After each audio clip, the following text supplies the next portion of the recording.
That's Drew, And that's Mike. and that's Major Hardware. What's up, guys? This should be a good time. Yeah, absolutely. So for our listeners, this is James, and James is the creator behind the YouTube channel Major Hardware, and he's your current host for the thrilling Fan Showdown series featuring super cool viewer designs. Since starting his YouTube channel back in 2018, James has built a following of 104,000 subscribers and over 12 million views.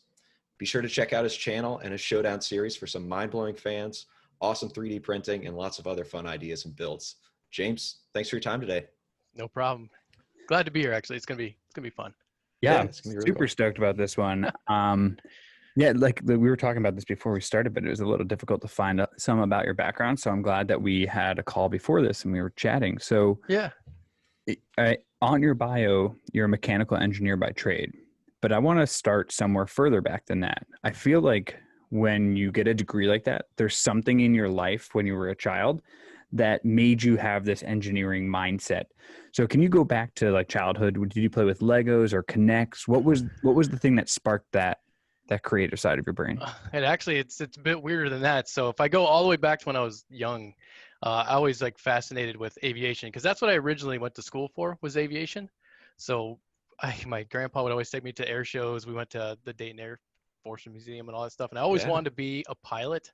And then like one day, it got towards the end of my senior year of high school. My mom's like, "Hey, do you know you can go to school to be a pilot?" And I was like, "What?"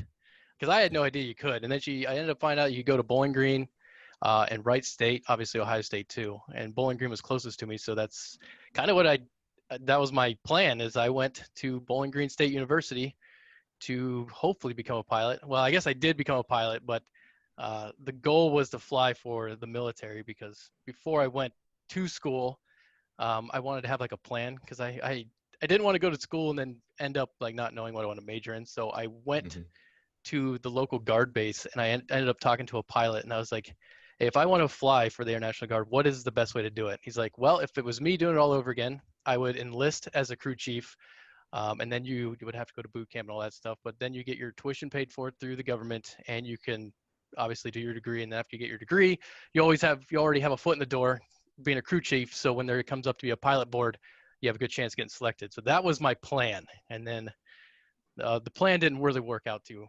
well, but At least you're planning, and yeah, I guess that that's true. says something about what you're probably like 18 years old. Yeah, I wasn't too old. I think I joined. So after that meeting, I did enlist, and then I went to do tech school and boot camp and all that good stuff. And I came back, and then I went to Bowling Green to start my aviation degree.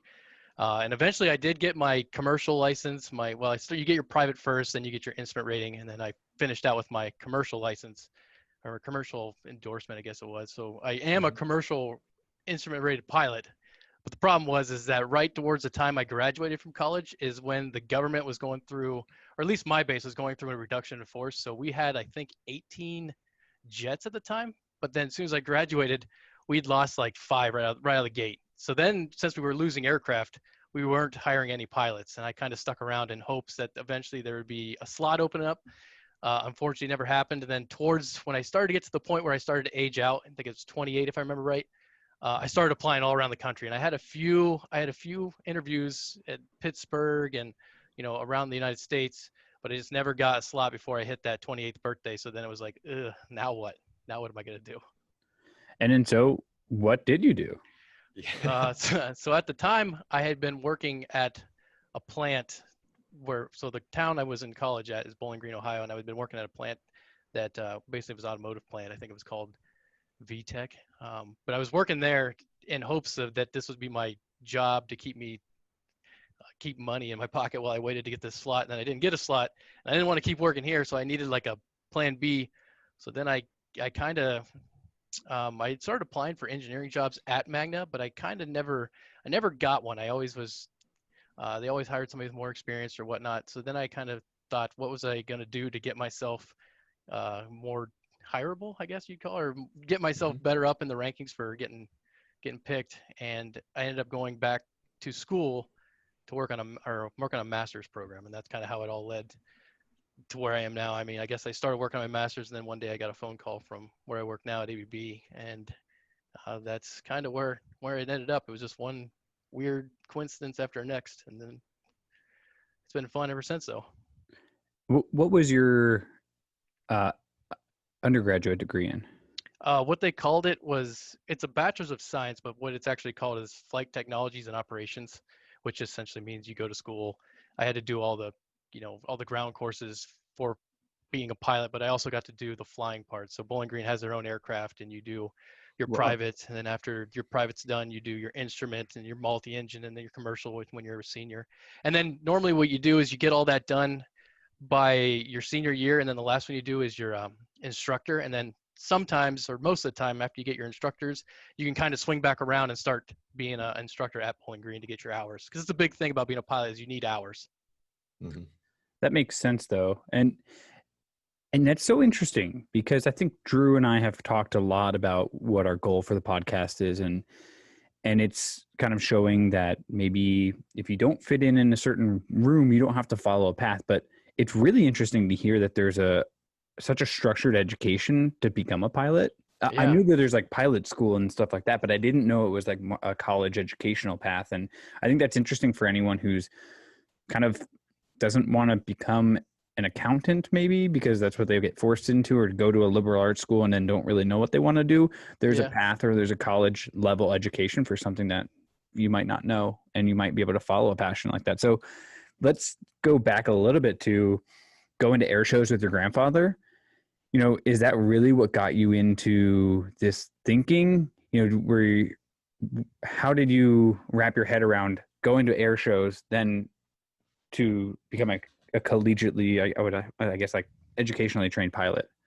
I don't know. I don't know. I was always fascinated with aviation. I remember one we went to. So we always go to like the normal air shows that they had, but we went to like a model aircraft air show once, and it was really fascinating. They had some humongous like 737, 747 models flying around. And I remember that one like for some reason distinctly. And I don't know. I just always kind of liked messing around with flying RC stuff and aircraft, and I was just kind of one of those things. When I found out you could go to school to do it, that was the plan. I didn't know about you needed all these hours to actually get hired anywhere at the time. If I would have known that, maybe it would have changed my mind. But being young and thinking flying's awesome, that's the path I wanted to try, I guess. Makes sense. And so it actually makes a lot of sense now too, looking at what you're doing on your YouTube channel and what we've kind of talked about in your career side, is starting with like RC and kind of getting your hands dirty in that way of kind of learning basically the basics of mechanical engineering at its finest. And they can get pretty technical, right? Like those, like a 737 is a full, probably scale level the RC, and that's pretty serious stuff to be able to see. And I'm sure I don't know if you built the 737, that would be awesome. No, I didn't build one of those. I did build like I think I have an extra 500 that I literally never flew. I built it, and then it was like too big to go fly to like a parking lot, because I think it was like, it's like 5 foot long, and at that point it's like a missile. Wow. So if you lose it and it just flies off into somebody's house, it puts a big dent in it. So I was like, never flew that once, but I had some other ones. And actually I use a lot of RC parts on my channel. I think I just have, well, it's not up here anymore. I had this helicopter that I crashed a few times that I'm using for parts for a new video that I'm working on now. So it's just kind of using all those pieces that I kept. That's very good to do. There's so much to reuse of those mechanical pieces. I'm sure that you can find a little piece that matches. My wife and I just moved to Pennsylvania, where I'm at now, from Seattle. And Drew, I don't know if we went to this dog park when you were visiting out there, but there's an awesome dog park in Redmond where Microsoft is based, and it's up against this river, but behind it is like, I don't know, 10 acres or 20 acres of just fields, and the dogs can run loose. On the far end of it, there's always massive planes, like the 5 foot RC planes. And it's basically probably 20 acres of just air traffic controlled area that they're allowed to just fly those planes. And I 100% understand what you say when it's like a missile. Yeah. Because those things are loud, man. They're like, it's not like a drone. It's like a full plane. It's crazy. I grew up like just up the hill from a park where there was an RC flying area. And yeah, it was really impressive how loud those things are. I always wondered what the learning curve is for learning to fly one of those. Well, it actually, I remember way back when I was really young, they used to have them that it wasn't like an RC controller. It was basically a plane with the motor was called a Cox motor, and you just fire it up and it would spin full bore. And there's these two strings that came out of, imagine like a kite that would come out of the wing to do a handle, and you would kind of rotate your wrist to go up and down. And I remember getting it and was so excited about it. And I was really little. And my dad had it. He's like, all right, we're going to take it to the parking lot and fly it. And I remember it was me, my brother, my mom. We're all in this parking lot. It's like, oh, I was so excited to see this plane fly. And he fires it up, and it takes run like half around him. And as soon as he pulls it up, it goes straight over his head and just plasters right into the concrete. And I was like, no, my whole world was just like crushed. But I remember that so vaguely. And that was like, or so like, I so clearly remember that just smashing into the concrete. And my dad just looking at me like, oops. But then then when you start to like flying with RCs, you can get the controller that I have. Actually, you can plug it into a computer and you can do simulations. Whoa. So it actually helps out a lot because you can fly it on the computer cool. and kind of figure out how it looks, line of sight. You can fly helicopters, which is another horrible. I mean, if you fly a quadcopter, they're pretty stable, but if you try to fly like an actual model helicopter, they're very challenging. But if you get the simulator, it helps you out and saves you a bunch of money. And so kind of the simulator side of it, is that what got you interested in the computer end of it? Because to run a flight simulator, like a commercial grade flight simulator, you can't just do that out of a, Best Buy clearance laptop. There has to be some kind of power behind it to be able to control like what you're actually doing in there. I mean, I might be speaking totally out of my butt, but is that what got you into computers? I think gaming. I play a lot of computer games. That's kind of got me into like this kind of set system. I always built one, or always built my own computers growing up, in college and everything. And then, it just kind of progressed where you want to try the newest thing and test this out and this out. And then I got to like a point where I was like, well, I'm just doing this anyway. Why don't I make a channel about it? Maybe somebody would want to see it. I don't know. I mean, to me at the time, it was a win-win. It was either I'm going to do this anyway and show it to no one, or maybe I'll continue to do it and somebody will want to be watching it out there and I can make a channel around it. So it's kind of like I was doing it anyway. So why not try to see if it's something that can work on YouTube. Yeah, I'm glad you mentioned that too, because that was one of your videos that I watched just today. It was the very first video you ever uploaded to your channel. Yeah. And at that point, you were starting a YouTube channel called Becoming YouTube. And I was really interested in hearing the goals that you had for your channel, because it was a lot like what we're trying to do with our podcast, Yeah. but in a different way, giving a more like personal, through the lens sort of look at building a YouTube channel. How far did that goal take you? And at what point did you start transitioning over to more of the review side of things rather than giving like building a YouTube channel focus? I'm glad you went back and looked at my older stuff. If you go like back to the beginning of my channel, it was a dumpster fire. Like I remember when I made my channel and I was like, the idea behind the Becoming YouTube thing was like, I'm going to make a channel. And I was always curious to see, like I used to watch other YouTube channels, like how does it work? Like how do you get subscribers and people to watch it? And how do you build a channel? I was like, I'm going to make a channel and then I'm going to document the whole process of becoming a YouTuber. And then I slowly found out that I had no idea what I was doing, and I had no idea how to figure out how to build a channel. So there was no way for me to tell somebody how to build a YouTube channel because I had no idea. So then I kind of was just uploading videos, whatever I thought would like people would want to see. I did some like tutorial stuff. I did some DIY stuff, but it was all over the place and it didn't make any sense. And then one day I was like, what am I doing? Like there's just all this random stuff, but nothing ties together. And then it came back to, well, I like messing with computers. And then I always had this idea for some reason that once if you took an air cooler and you build a box around it and you water cooled it, would it do anything? And I was like, well, I'm sure it would work, but how well? So that kind of led into that video. I don't know if you've seen that air-cooled water cooler or water-cooled air cooler, whatever. That was the first video that I actually made a video based on doing something that I thought was hilarious and funny. And I didn't know if it was going to wreck my computer when I put it in there and just fall apart, or I didn't know if it was going to work, but I knew that if I had the question, somebody else did. And since I worked as an engineer, I had access to SolidWorks and I could model it and I had the experience to do so.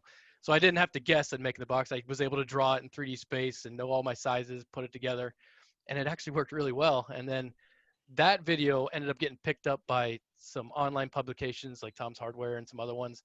And it just kind of blew up. And I was like, well, this is what I should be doing. I mean, this is what people enjoy, watching some guy throw together some random thing just to see if it works. They don't care about how to build a green screen or DIY softbox lights from a nobody channel. So that's kind of what led down to that thing. I was like, I'm just going to do what I like. I'm going to make goofy things and I'm going to try it out regardless if it wins or loses. It's just going to be the experience. Just wanted to have fun. That's kind of the whole idea. Well, I think there is a lot of insight in what you just said regarding building a YouTube channel that I guess. it seems like, like it seems like by doing that, by eschewing the desire to just garner views and garner subscribers and following things that you're just like, I think this is cool. I think other people would enjoy this too. You sort of find success that way. You find these open doors that you never would have expected to open. Perhaps I'm getting ahead of myself here, but maybe that was sort of the experience. I never thought of it like that, but I believe you now. It makes perfect sense. And that's a good opportune moment for me to ask then, in your video, in that original video about starting the channel, you talk about sort of showing the process from going from 1 to 1 million subscribers. And at this point, at the time of our recording today, you're over 100,000 subscribers. And that's very significant to think that you have over 100,000 people's attention at any point.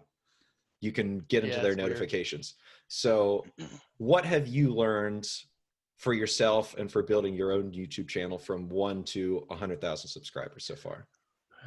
What have I learned about doing the process? Based on what I did at the beginning, it all comes down to just do it because you want to do it. Don't do it to you want to get huge or you want to have this many views. If you're going to make a channel, just do it. Do something you enjoy. And if people like it, it might end up, I don't know, you might end up 3D printing fans on the internet that people like watching. I mean, it's all about do what you want to do, because if it never goes anywhere, at least you didn't waste your time, I guess.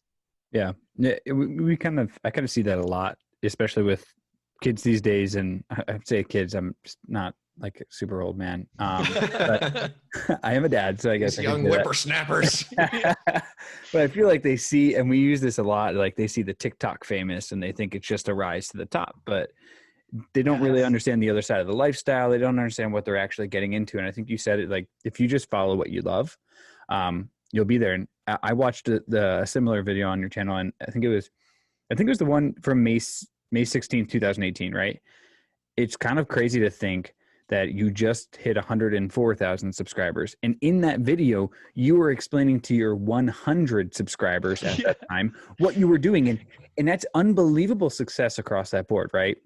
As well as, like, one really cool thing is you talked about some online publications picking you up for that video.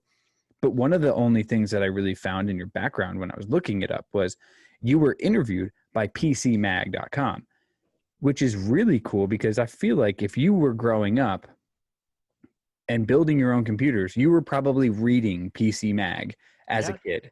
And now you've come to not only starting this channel and thanking your 100 subscribers, and now this week also thanking your 100,000th subscriber, which is wild. But you went full circle from reading a magazine and maybe not even ever thinking that you would be someone who was interviewed on their page.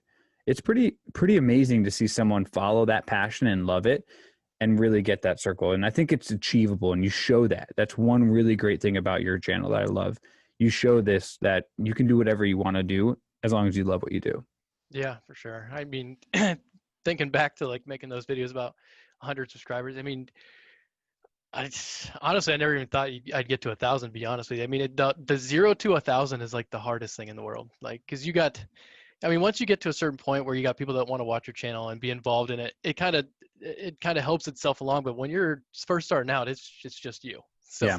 And if you can try to promote your stuff, but if you try to self-promote, that normally people don't really like that too much. So I try to steer away from that after I figured that out. And it was just you kind of just have to grind it until you break through, I guess. I have someone else I know who's starting similar kind of to Drew and I, and they're starting to struggle, and they've found right now that with the self-promotion, you get people to come and subscribe, or they get to listen to 1 or 2 of your podcasts, but you don't really create a fan base or people who are going to come back to the content. Yeah. You get your friends who hit the button to subscribe. They don't really watch your videos. So you end up hitting like a wall. And unless you continue to break that wall down, I think that's why most YouTube channels and most podcasts and any kind of format like we're in right now, they get to a certain point and they just stop. But they might not be chasing the right dream. And you're kind of one of the people who said it, is like there's a lot of people we've talked to who are like, I did this for 2 years before I got 1,000 subscribers. And once they hit that 1,000, it's kind of like a rite of passage, I think. Yeah, But that's it kind of shows like the you same want to for do me. it. I Yeah. think like the first year, right as I looked it up the other day, but that air cooled or the water cooled air cooler, that week before I released that, I had just hit 1,000 subscribers. So it's really weird because I just hit 1,000 at that Wow. video, and that's lucky because then it turns you can then you can monetize your channel. And I had that video just blow up afterwards. So it was just super weird that it took all that time to just get 1,000 just to get to that point, and then that one video like the next week I had 20,000. Just that No one way. week and just Wow. snowballed everything. Yeah, it was crazy. That's crazy. That's crazy growth too. And I'm sure, like, I don't know what exactly because I like to go down like the Wikipedia style rabbit holes of YouTube, right? You just kind of jump from video to video, and somehow I ended up at your channel, and then I started watching more of it, and I was like, this is great. And it's interesting to see like how the algorithm sometimes can put the right video in front of the right people, and you just boom, you're off to the races. How many of those 20,000 are still probably active in your community, do you think? Uh, I don't know about. I would imagine maybe a lot of them because I feel like the kind of people that would like a video like that also really like this fan showdown, and that has been like the biggest thing for my channel. Like I've become like the fan man somehow, and the fact that that is like in itself is like the best part of the channel is that I can not only make videos that people like to watch, but I can get everybody involved in it, and they can. I mean, I have emails upon emails from people that want to showcase their fan, and I mean, I could do it forever, and it's awesome because it's just cool to see what people come up with to print out, and then you have a benchmark like Noctua. Everybody knows Noctua as being like the best fan ever, and then lucky for me that when I tore it apart, it made like this perfect test bench to put all these fans on, and a nice place to test against. So it's just cool to have everybody, be able to be involved and send me stuff, and then they can get on the channel. And I mean, I don't know if you watched, what video was it? It was that one, the Acceleron. A guy Yeah. named Thomas made it, and he actually got like pretty much within margin error to like the Noctua fan. And That's like the awesome. next day, like I had just been making this series because it's fun just to make and then see everybody's design. But then after that went live and he had really good results on it, a company reached out for me from California and was like, "Hey, would you be interested in, putting us in touch with Thomas? We're looking at his fan and we want to license it from him to put it in some of our computers." And I was like, "What?" That's Like I had so I had cool. no idea that was even a possibility. And he So then I claims to have only done it in 30 minutes. Wow. I know, and then it's what he says. He's like, "There's 30 minutes." Like, you spend more than Wow. 30 minutes, you're taking too long.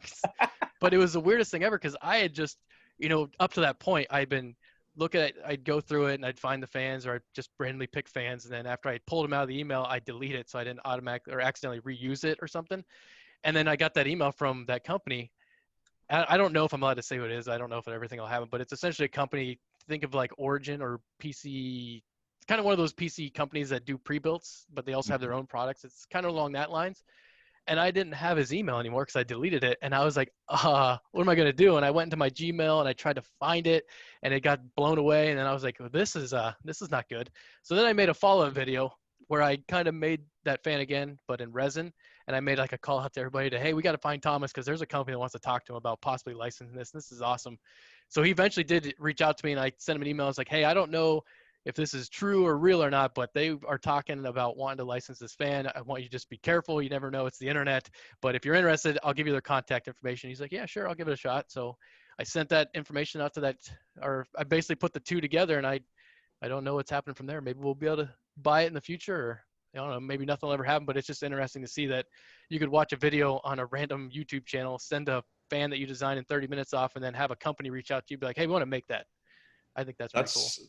That's so cool. I think that's one of the coolest stories that I've heard so far doing this podcast. Really, I never that's expected something like that to really happen. awesome. That's so cool, and it so exemplifies the idea of building your channel around a community and around community engagement, like you've done, which is very cool. Also from the YouTube side of things, because it sort of guarantees viewer interaction. It guarantees that people are going to be coming back to that series.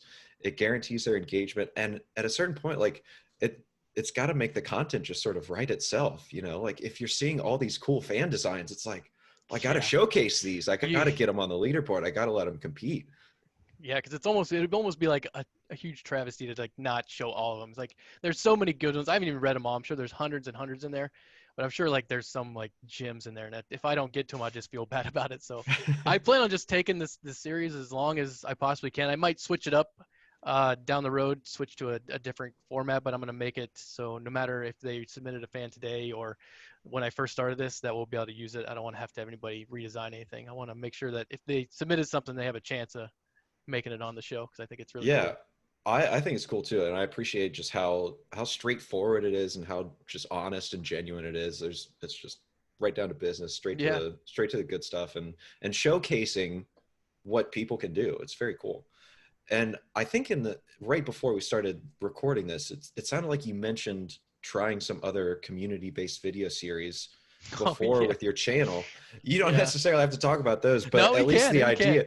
the idea of it is really cool. So I was Yeah. curious where you sort of got that inspiration to start doing that and start building your channel Uh, around that model. so I guess if I think about like other channels that I watch, like Bitwit, Paul's Hardware, they always had like a series where like you'd send them your PC and they just kind of judge it.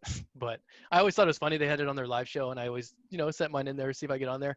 But I always wanted to like do the same thing kind of. I wanted that interaction because I knew that I like doing it. I like sending my computer out even though I would never make it on the show. I mean, there's tons and tons of people trying to do it, but it was just fun to send it out and then you watch the show and it's like, oh, am I going to be on there? What are they going to say? And then I always want to do something about that. So if we go back to my dumpster fire of an old channel, I had the series called "What's That Sound?" The idea was I had no idea what I was doing, but I was like, I want to get people involved, so I'm gonna make a sound with something. I think I like rolled a wrench across the table or whatever, and I blurted out. And then the idea was they would try to guess what it was, and it didn't really take off, as you can imagine. But that was the first attempt at trying to get people involved. And then the fan showdown kind of just evolved on its own. I was making fan designs, obviously, try to beat the A12X25. And then I'd get emails and tweets from people that's like, you should try this or you should try that. And then I started doing that. I started like, well, you guys said to try this, so we're going to do that this week. And then I get more and more and more. And I got to the point where I think if you go to the first fan showdown video, somebody just straight up sent me a fan and they did all these really awesome renders with it. And I was like, wow, if people can do this, what am I over here trying to do it for them? I should just let them send it to me and then I'll just test it for them and it'll be awesome. And that's kind of how it evolved. And it's just been running strong ever since. I love that I got to hear the other side because I watched the whole fan showdown as part of it. I have an unbelievable amount of time giving my son a bottle. But yeah, I watch it and you only let us know from a subscriber standpoint, you only let us know that they got in contact with you and Thomas, please reach out. I'm so glad that he did. I'm so glad that Yeah. the end result. And I think you're onto something though with that the PC kind of rating a PC. There's a triathlon channel called Global Triathlon Network, GTN. Mm-hmm. On the end of some of their shows, they have two people's bikes pinned against each other, and they judge the bikes side by side. And then the winner of that gets like a water bottle sent to them. But it's definitely something I always want to watch because they put it in the beginning of the like episode and it'll say here's today's two bikes and they're gonna say we're gonna talk about it at the end, and so you're like, oh crap, I gotta those are interesting. They're like, Yeah. and it's so actually what it is two people who took bikes from like rusty or old and they upgraded them to these points. So they show you the before and now you gotta wait till you get to the after, and then they judge the afters. Sorry, I was reliving it in my head as I went through. But something you could do on your channel, right? Like, here's was my computer a year ago today. I don't know. I don't want to get involved. It's yours, right? But it is something I think it's something that you do really well is the community base. Even something that I don't look at a ton on YouTube, which is a new feature. I don't know how frequently, and I'd love to hear your side of how frequently you use it, but the community feature is something that some YouTubers are using and some aren't. You have a very, very, very, very active community section. I mean, 4 days ago, you posted on there and there's 215 comments and 1,700 likes. And it's pretty consistent in that sense. Like you have a lot of interaction with your fans. Yeah, I like the community tab because it gets you I like one of the posts I made on there was like, I want to change up how we did the fan showdowns a little bit, like add a bit more. Right now, it's just measuring CPU temperature, and that's kind of Mhm. a, I mean that's a kind of a good benchmark, but there's so many other things you can look at, especially when companies make fans. They're looking at how loud they are, how efficient they are, and I wanted to look at that too, and that was where I decided like, well, I just make a community post and see what everybody wants to think or everybody wants to see, and I kind of have some ideas on how I'm going to test static pressure and all this other stuff, but I want to see kind of what the community wanted to do. And I don't really have a huge Twitter following, so the community tab is like the best place to go, and then you can do kind of polls and stuff too. Yeah. It's it's it's kind of like an internal email service, which one Yeah. of our friends from the channel has told us, like, email is a great way to interact with your fan and subscriber base. But I guess the community is kind of like Twitter within email, all of those kind of things in one, maybe. It's an interaction tool that YouTube, I don't know how long it's been on YouTube for. I'd be Oh, interested. the community tab? I don't know Yeah. either. But you do a good job of it. I'm impressed on it. And using like polls. So when you post a poll, are you taking that information and then using that to enhance the fan showdown? Oh, for sure. Yeah. I mean, that's the biggest thing about the fan showdown is like without everybody that's sending me designs, like it doesn't exist. So I want to make sure that, it's not just my, video idea. It's everybody's. Like, what does everybody want to see? Obviously you can't ask every single person individually, but if you could put out like a poll to say we should change this, or should we do this or that, you can get an idea what the majority wants and then kind of do the majority rules type of deal. Oh, that's pretty cool. What about a community built computer? I do have so I haven't started working on it. I'm trying to find a larger format printer because I want to make a big thing that a lot of people have asked me to do, and something I want to do too is make 3D print my own computer case, and then maybe throw some of these fan showdown fans in it, just kind of build like a 3D printed computer. And I have a larger printer on the way now. I don't know if it'll be big enough. I haven't really sat down to design it too much. And I also have I don't have it anymore. Remember that big fan that I used in that one video? It looks like the big jet engine that came off of Thingiverse that I ended up blowing up.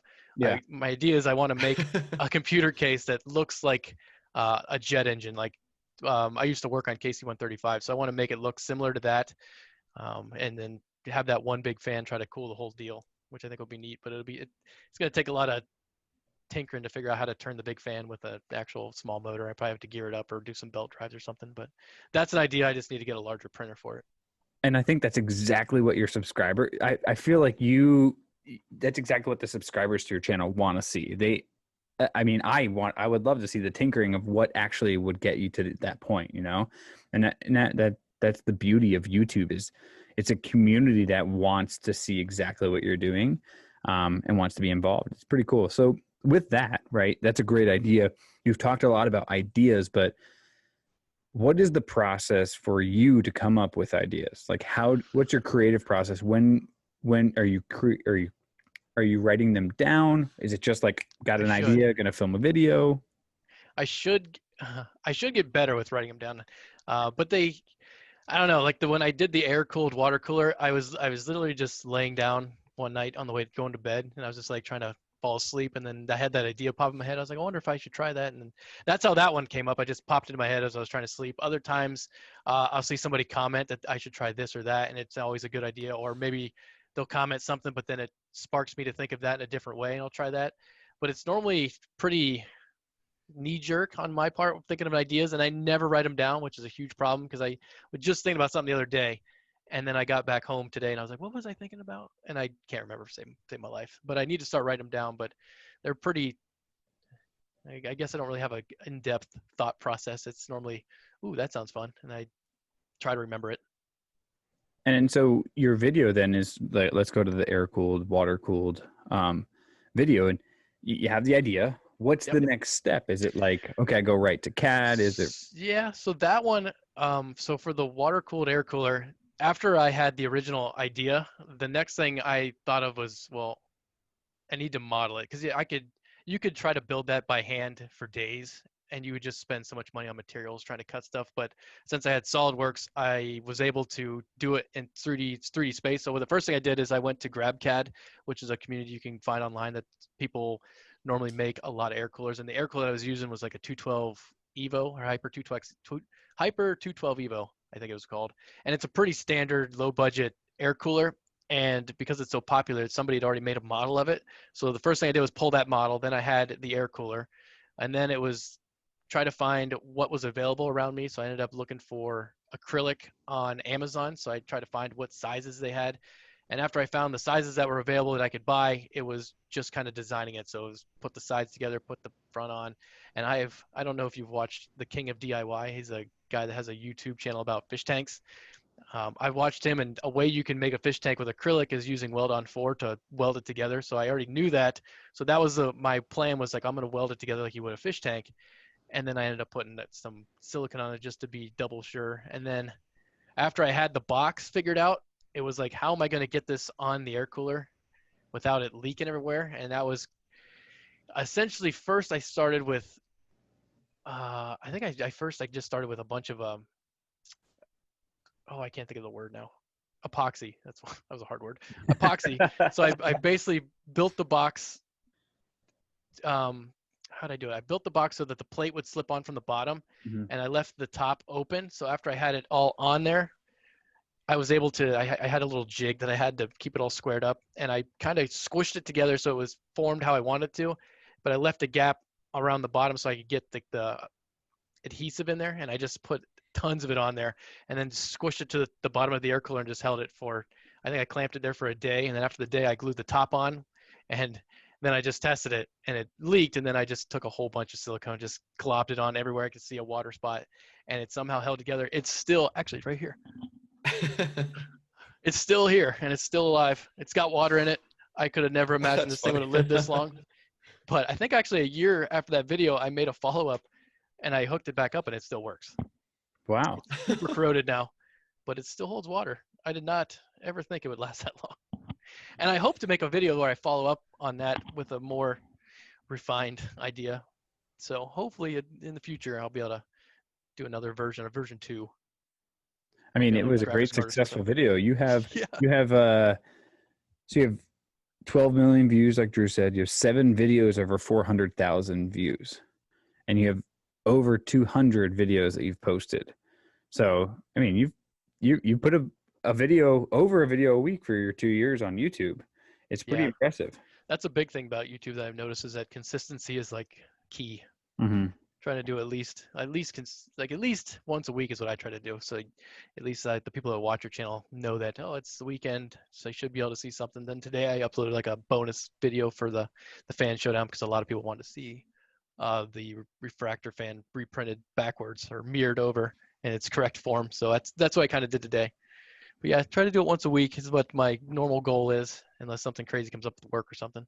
Same day. Yeah, speaking of that though, how do you manage to balance that? Because you are sort of unique from our other guests on the show in that you're not necessarily doing this full time. You're not committing your full focus to this during the day. You're still working a full-time job and just doing this sort of as a fun side hustle type of deal. How do you manage to do that? And how do you manage to stay consistent with it, providing things once a week? It's getting a lot harder. So and when I first started, it wasn't a huge deal if I missed a day here or if it was a day late. But now as the channel's kind of maturing, I try to do it every weekend. And at the same time, I've started on a new project at work, so I'm working a lot more. And occasionally I work on the weekends, and it condenses everything down so much. But normally what I try to do is, that's why the fan showdown is such an awesome series for my channel, because if all else fails and everything, like I had a project I was working on a 3D printer and it kind of didn't work out very well. I broke a screen, had to replace it. But since I have the fan showdown, I already have fans ready. I just put them on there, started testing them, and we'll just do that. And everybody wants to see it. But for the most part, if I got an idea, I normally start working on the design. If I have to do any design, it's normally at the beginning of the week, I'll do design and start printing, because sometimes prints take days to do. So I try to do the design work at the beginning, and then the print stuff towards the beginning to the mid part of the week. And then if I have to do any like script writing, which I normally don't do very much of, but if I have to write a script, I'll do that towards like the end of the week. And then on the weekend, I try to shoot everything and get everything edited and uploaded. And it gets tricky. I'll say that. Yeah. And then now it gets to the point that I'm starting to get sponsorships and companies reaching out. So trying to balance that. along with work and along with making videos it's not easy. I won't say it's super hard because I've worked jobs that are pretty hard, but it's challenging to say the least. You got to be pretty organized for something like that, right? Like, I'd like to think I am, but I listen to some of your other guests on their podcast and they sound organized. Not so much. I need to get better. When I get, the plan is, we're talking about future of my channel. The plan is when I get my basement renovated, so I'm working on a renovation down there, that I can move everything down there, have more space, and the plan is to become more organized and structured. And right now it's just kind of in a spare bedroom of my house. So the idea is once that's finished, I'll try to get everything more on track.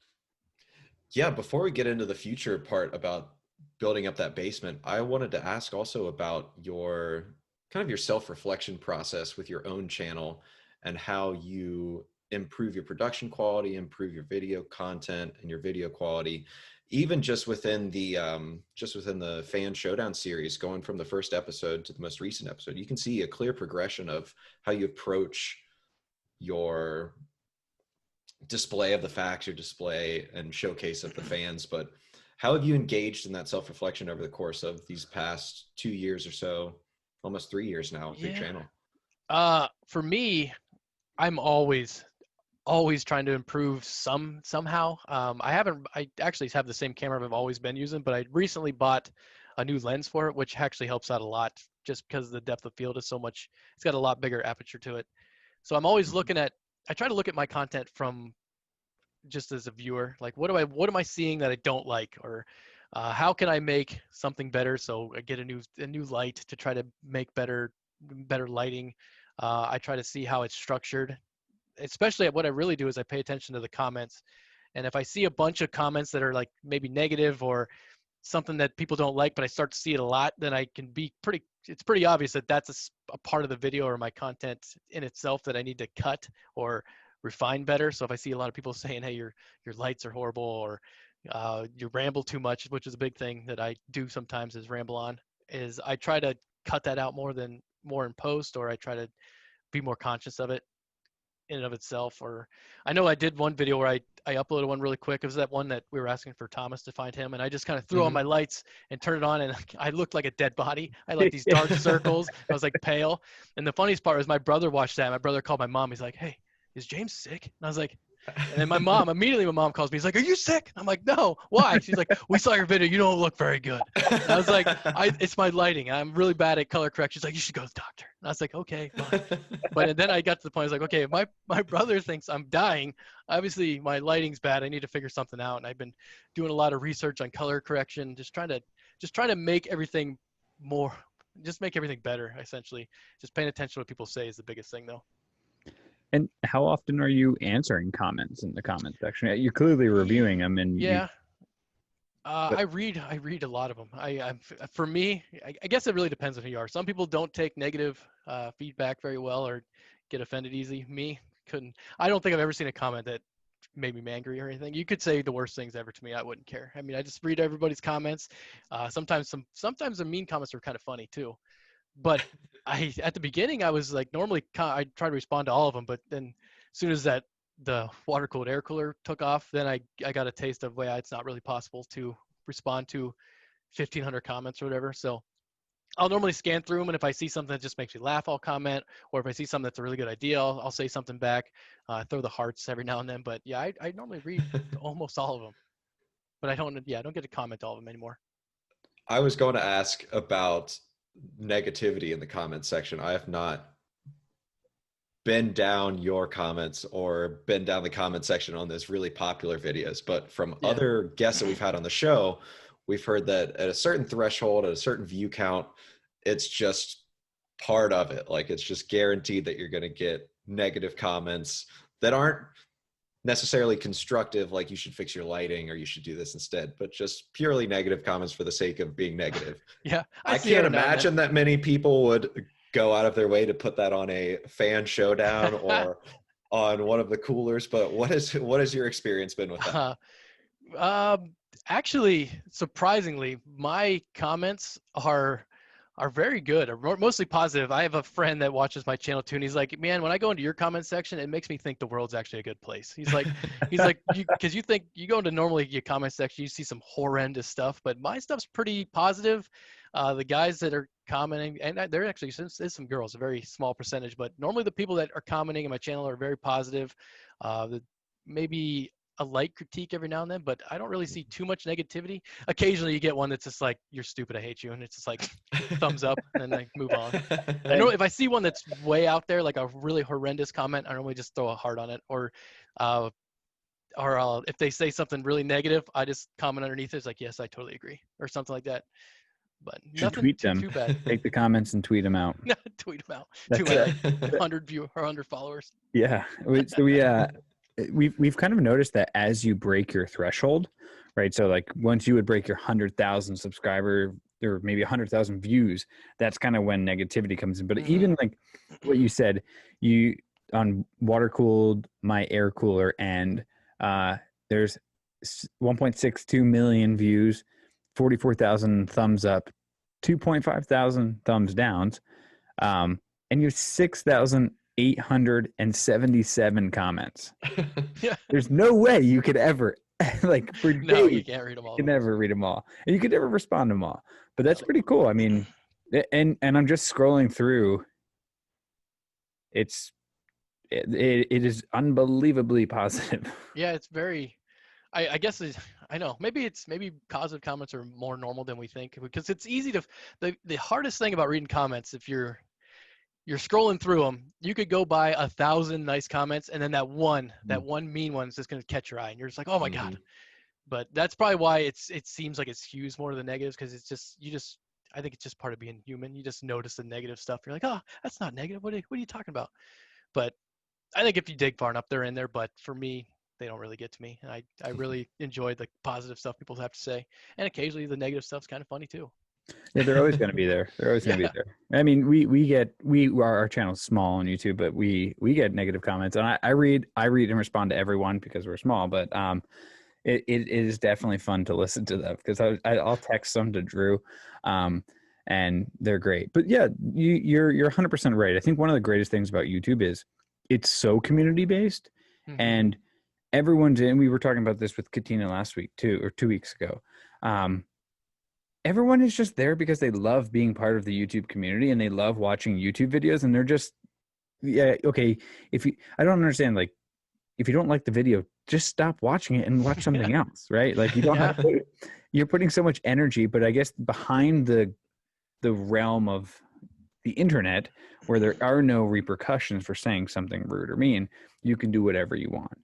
But yeah, that's true. And then you see like comments that are like a humongous page. It's like somebody spent like a 3 hours writing a book. It's like, wow, it's all, and you can't even read it all. You're like, well, I'm just gonna move on. But that was a big one.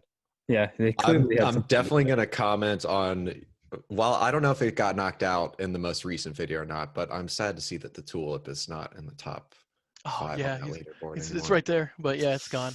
Man, that thing is so cool. It so was impressive. So man, tell us about your basement, and what's your plan for that? How are you going to set it up? So the basement. So the house that I bought, that I moved into, one of the big things I liked about it was that the basement was like, it was unfinished, but it was like perfect, like ready to go. The walls are insulated on the outside of the concrete. It's always dry down there. I was like, this would be like a perfect spot to like, well, at the time I didn't have YouTube, but at the time it was just like, this would be a great spot to finish and like increase the equity in my house. And then actually last year at Thanksgiving, I was like, you know what? My dad was over here, my brother was over here. I was like, let's just get at it and see what happens. So we started framing it, and obviously that went about as far as one day's worth of work does. And it's sat idle for months, and then eventually I was like, hey, Dad, you want to come back over and work on this? And got him to come over, and another friend to come over, and we spent like a whole weekend just framing out the whole entire basement. And then that was done. And then I got to the part where I was like, okay, now I got to drywall and mud. And I didn't know how much work mudding was, but I had heard horror stories from my parents. And then it got to the point where I just was putting off doing it for so long that I was like, I'm just going to hire a contractor to do it. And that's been a slow process in and of itself, with like, you know, the thing that's going on around the world. But it's to the point now that the walls are done, the ceiling's painted.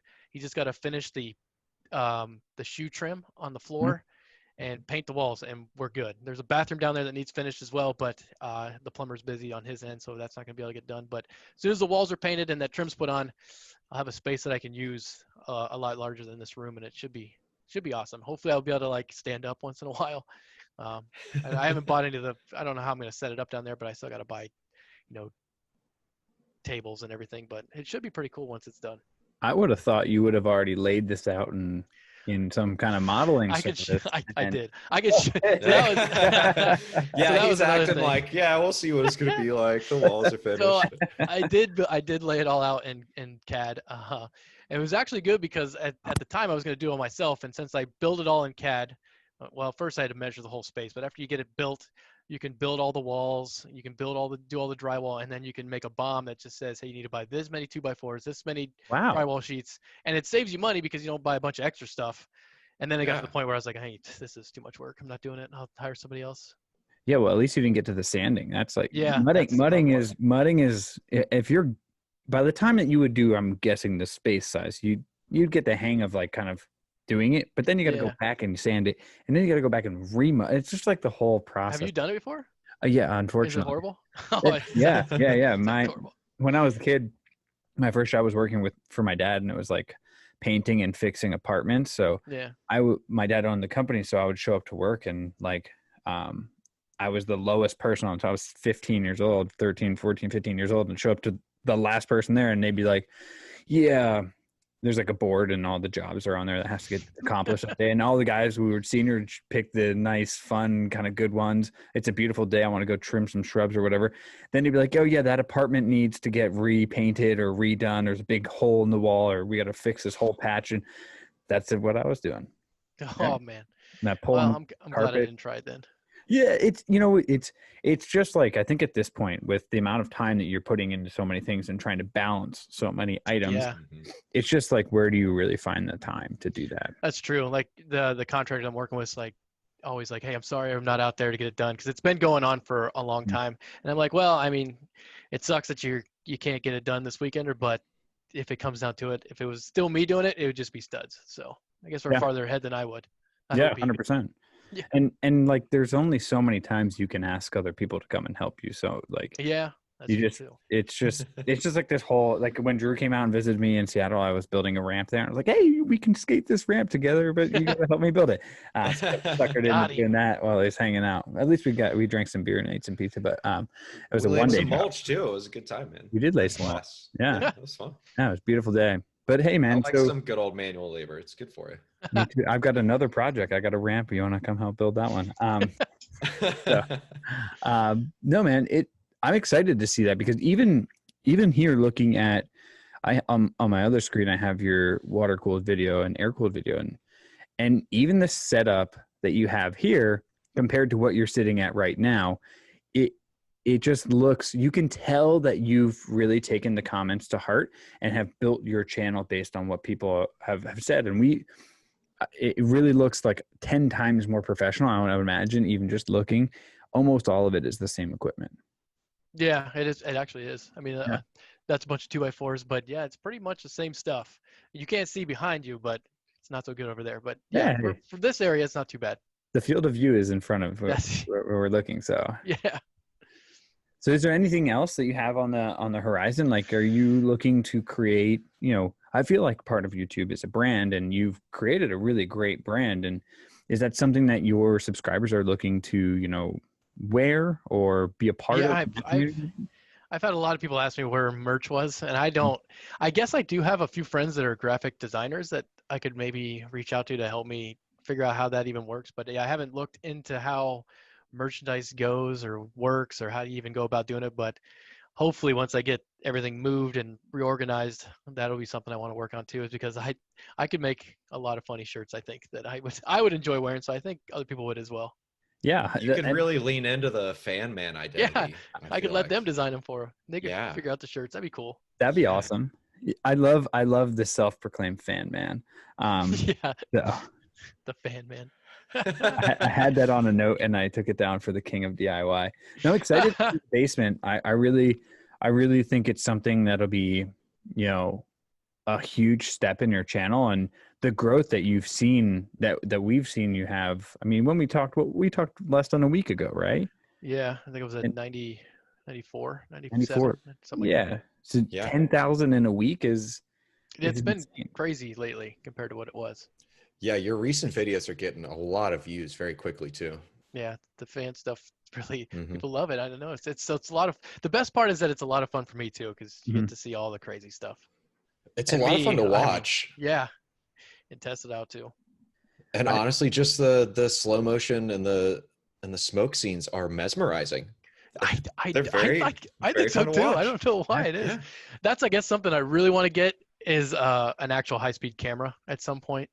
I have a few that I've been looking at. There's one that a guy that one of the customers that I work with at work has, and he uses for when we run cells off, and it's like it's priced where it's not crazy that I could Mhm. maybe consider justifying buying, but that'd be something I really want to get as an actual slow motion camera because right now I just use the 120 frames per second on the Canon, which does good enough, but I want to take it to the next level because slow motion anything looks cool. You get the Yeah. iPhone 12s Max. I think Oh, that that's has a. what does that got on it? I don't know. I think it's probably a little bit. I think it's 240. I Is don't it? know. It's Huh. it's pretty good slow motion camera. They've that's like their. I don't know. Phone cameras are great, but the reality is, if you get a better camera that's a slow motion, you have it dedicated. You can have two. Yeah, It's a that'd be whole. cool. But you have a lot of cool gear. And my final question for you is like, what was the what was the growth of your channel when you started 3D printing? Like, it seems like that's an integral part of the channel itself. Yeah. And like Mhm. you said that, I think the stacked fan, the one that had like 10 pieces to it, the had the Oh, shroud. What was it was called? it the one that took a bunch of those little 40 millimeter fans and put them on a radiator? Where I was talking Um, about I really need a 3D printer for this or something like that. no, it was a recent one in, I think, in the 4 or 5 fan showdown. It like had like a cone and Oh, the pieces yeah, I know what you're screwed talking about. together. Um, Mhm. you were talking about like just some of those parts were 16 hours to print. Yeah, I Um, have that over there. So yeah, that and that and was that stack one. and Yeah. some of the things that you talked about throughout the process was like different kind of upgrading your 3D printer. And it seems like just the integral part of having that was a massive uptick to your channel. And did you have that before you started, or was that something that you got as part of the channel growth? Um, Actually, it's weird because I always wanted a 3D printer, but I just never, like when you want something, but you have to justify buying it. So when you buy it, you don't feel bad, Mhm. get buyer's remorse. I never purchased one. I just kind of wanted one. And then I was making a video where I like was hand cutting out like a shroud to mount all these little tiny fans. I was like, I need a 3D printer. So then at the time I had no idea what to even consider getting. And I ended up getting a TiVo that was okay. I made it work eventually, but then it just kind of changed everything because you can just think of something, and as long as you know how to design it, which is something I know how to do anyway, you can just make anything, and you can make brackets for anything to mount anything to anything, and it just really helped. And then I ended up buying a Prusa just because it's a brand that's well known for being, you know, high end. I guess there's other brands that are good too, but it's known for just working out of the box. That's kind of what I was looking for, something that when I hit print, I knew it was going to finish because Yeah. I had a lot of prints fail in the TiVo, and that's what I've been using to do all the fan showdown stuff, and that's helped out the channel a lot. Hopefully, I'll maybe get some more of those because, yeah, like that one fan that you're talking about that was stacked. I think it was like what is there like 6, 7 pieces, Yeah. and some of those pieces were like 4 or 5 hours a piece times 7, so it took forever on one printer. And I want to use the same printer. I have other printers, but I feel like if I don't all use the same one, there could be differences between the prints. But if I had a bunch of the same Yeah, that printer, makes that might sense. be usable. Mhm. Yeah, that I mean, that makes total sense. You got to be consistent on it because you're the level that you're testing, especially for the fan showdown. If you're not consistent, someone could get a leg up, or they could be Yeah. totally blown out. Hmm. I So was blown away by the resin printer too, when you were like showing the detail on the Yeah. sleeve cuff of the Baby Yoda. I was Yeah. astonished at that. The resin printers are really cool. The biggest problem I had with that is I was thinking about going like for season 2 of the fan showdown, going to all resin prints. Well, the problem with the resin printers they're pretty small, so you got to print the fan Yeah. at like an angle. I want to. Hmm. They do make some larger ones that I think a fan would fit flat down. That I think I might try to get, but for the time being, the Prusa kind of works out great. Hmm. yeah, and it sounds like it's in an affordable price point if you're actually investing into something like that. It's not Yeah. like crazy. but I'm sure there's crazy priced 3D printers. Yeah, I mean the one we have. So at work we have one that we use for prototyping stuff. Mhm. It's 25 grand, and it's Yeah. not even like a Wow. super high end one. That's just a pretty. I think on the product list that printer's in, it's like the lower model, but it's still $25,000 that's pretty expensive. Something you couldn't just buy for your house. But it's Yeah. cheaper in the engineering sense of Oh yeah, than doing any. You can rapid prototype with it. I've Have saved many dollars on that thing. yeah. Well, man, maybe there's a place where you can get a decommissioned one like that or something. True. The only bad thing about like a printer like that is that normally you just buy spools for your printer, but when you get to that kind of industrial printer, you have to buy the filament from the company, and they're all like normally tagged to be, make sure you know what you're using and vice versa, but they're always really expensive. Like a spool of print filament for me is like $40, $30, but if you want to buy the printing filament that goes in that printer, even though it's ABS, it's like $250 a roll. Oh wow. Yeah, so it's a little too expensive. Significantly changes the prototyping for the fan showdown. Yeah, for sure. But like and for that machine, we're an engineering firm, so like you can print something out all day long on that, and it's cheap. But if you send a detail out and have it made out of steel or aluminum and it comes back broken, there's $700 you just blew away. Mm-hmm. So it really helps out saving money in the long run. Yeah. No, man, I'm super excited to see the basement build out and where the channel goes, because I really think you're in the infancy, and it's amazing to watch some channels that we see grow so fast. Mm-hmm. And I really think your channel growth is because of how interacted you are with your community. It's awesome. It's really cool, and I'm glad to be part of the community on the other side. I'm glad you are too. Did you send me a fan? You should have. I don't think I'm not like, I work at an engineering based company. Maybe what I'll do is I'll share your channel with some engineers, and I'll say, we need to get on here. Yeah. So you should try. I mean, if you watch like the very first video, Bryce made a fan, and that just goes to prove you, or just goes to show that I'll print anything out and try it. Yeah. True. Maybe I'll try my best. I'm gonna draw it out first. Well, hey man, I appreciate the time, and it was awesome getting to know you. Maybe we can go skiing in Michigan, or maybe we could go somewhere. Actually, I'd rather play golf somewhere, but Boyne, you can do both at Boyne. Yeah. That's where we go. Golf and skiing. This is true. So I appreciate the time. I didn't even get to ask you about your dog, but where is he? He's just sleeping, hanging out.